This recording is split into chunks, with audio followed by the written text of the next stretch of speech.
बिस्मिल्लाहिर्रहमानिर्रहीम। ला शरीक है वो रब जिसने हम जैसों को अपना महबूब बख्शा, रहने के लिए पाकिस्तान और अमल करने के लिए फुरकान हमीद। मेरे अजीज दोस्तों, आज के इस विलाग में हम जिक्र करेंगे कि पाकिस्तान की तबाही का असल मुजरम कौन है, पीटीआई के जीते हुए उम्मीदवारों पे अब क्या बीत रही है, पाकिस्तान के असल प्रॉब्लम्स क्या है।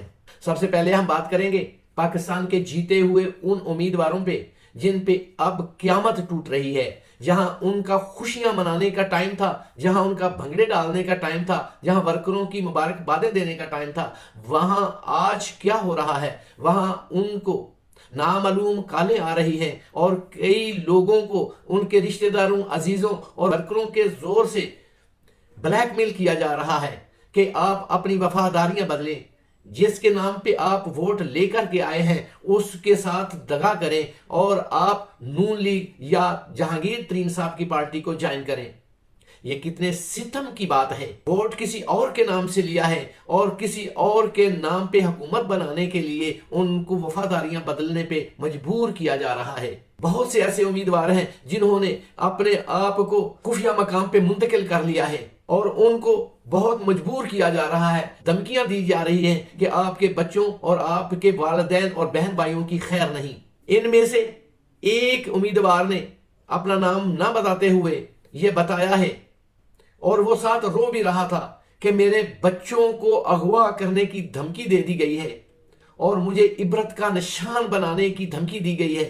मैं तो ये सोचता हूं कि मैंने ये इलेक्शन जीतकर कितनी बड़ी मुसीबत को गले में डाल लिया है, लेकिन पाकिस्तान की आज़ादी के लिए, पाकिस्तान को इस गुलामी से निकालने के लिए अगर मुझे भी मार दिया जाए और मेरे बच्चों के साथ भी जो दिल करता है कर ले, मैं अपने इस किए हुए वादे जो खान के साथ वादा किया है उससे मुनहरफ भी नहीं हूंगा। अपनी और अपने बच्चों की कुर्बानी देने के लिए तैयार हूं।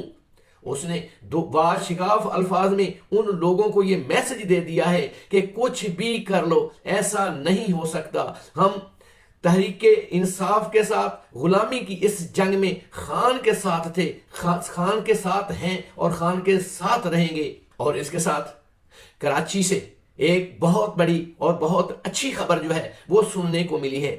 जमात इस्लामी के रहनुमा हाफिज नईमुर रहमान साहब ने अपनी जीती हुई सीट को ठोकर मारते हुए ये ऐलान किया है कि ये हकीकत में सीट मैं नहीं जीता, ये मेरी जीत नहीं है, ये सीट तो पीटीआई वालों की थी, पीटीआई वालों ने जीती है। जब हमारा इलेक्शन कमीशन पे दबाव बढ़ा तो इलेक्शन कमीशन ने लेवल प्लेन फील्ड देते हुए हमें मैनेज करने के लिए, हमारा मुंह बंद करने के लिए ये पीटीआई की सीट हमें दे दी।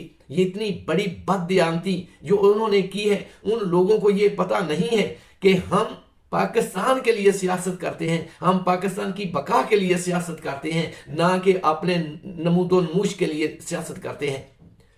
हाफिज नईमुर रहमान साहब ने यह फैसला करके इलेक्शन कमीशन के मुंह पे एक ऐसा चमाटा मारा है कि जो उसका हर जगह पे पीछा करेगा, अदालतों में पीछा करेगा। इस चमाटे की आवाजें हर जगह से आती रहेंगी। जहां जहां इलेक्शन कमीशन के खिलाफ केस जाएगा, अदालतों में जाएगा, सुप्रीम कोर्ट में जाएगा, वहां इस चमाटे की आवाजें आती रहेंगी। फार्म 45 और फार्म 47 में जो रखना डाला गया है ये कोई कवरेबल नहीं है।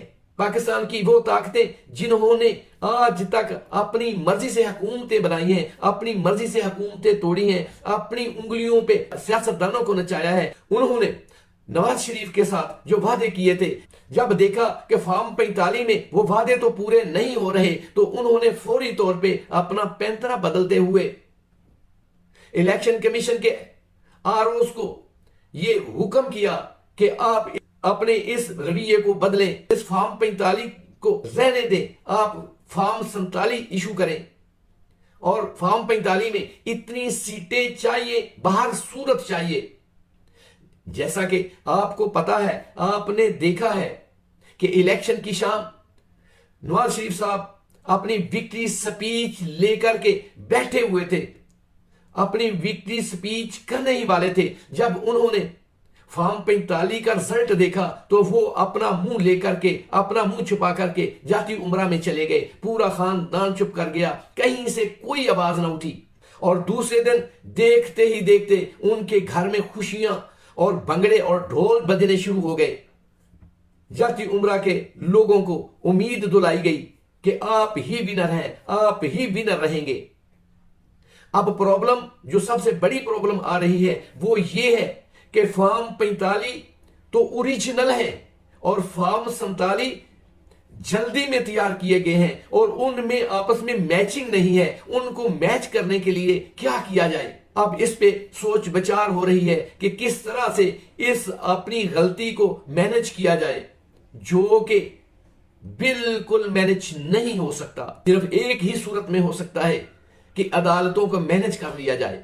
इसके साथ पाकिस्तान की तबाही का सबसे बड़ा मोजिद जो शख्स है उसका नाम काजी फाइज ईसा है, जिसने अपनी बगैरती और बेहयाई की तमाम हदों को पार करते हुए तहरीके इंसाफ को इतना खुटे लाइन लगाने की कोशिश की कि उससे बल्ला ले लिया, लेवल प्लेइंग फील्ड नहीं दिया और उनको आजादी से कैंपेन नहीं करने दी, उनको कोई भी पार्टी फंक्शन नहीं करने दिया, जलसे नहीं करने दिए, कॉर्नर मीटिंग नहीं करने दी। ये शख्स आंखें बंद किए हुए सब कुछ देखता रहा।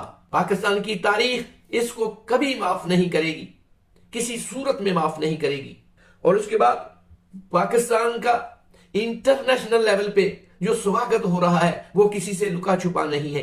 दुनिया जहां का सारा मीडिया और दुनिया जहां की तमाम इंसानी हकूक की तंजीमें चीख चीख कर ये कह रही है कि ये इलेक्शन किसी और ने जीता है, ये किसी और के खाते में डाला जा रहा है। पाकिस्तान के हकीकी इलेक्शन जीतने वालों को नजरअंदाज किया जा रहा है। पाकिस्तान में रूल्स रेगुलेशन की इतनी खिलाफ वर्जी हो रही है कि अल्लाह की पनाह। IMF वाले भी देख रहे हैं कि पाकिस्तान में क्या हो रहा है। याद रखो, पाकिस्तान IMF के प्रोग्राम के बगैर एक कदम नहीं चल सकता और IMF का प्रोग्राम तब तक नहीं मिल सकता जब तक पाकिस्तान के हकीकी वारस बराजमान ना हूं, इक्तदार में ना हूं। पाकिस्तान ही नहीं, पाकिस्तान से बाहर तमाम इंसानी हकूक की तंजीमें और मीडिया इस बात को समझता है कि जब तक पाकिस्तान में हकीकी सियासी पार्टी अपने इक्तदार में नहीं आएगी, इसकी बागडोर अपने हाथ में नहीं लेगी, तब तक पाकिस्तान में अमन नहीं होगा। जब तक पाकिस्तान में अमन नहीं होगा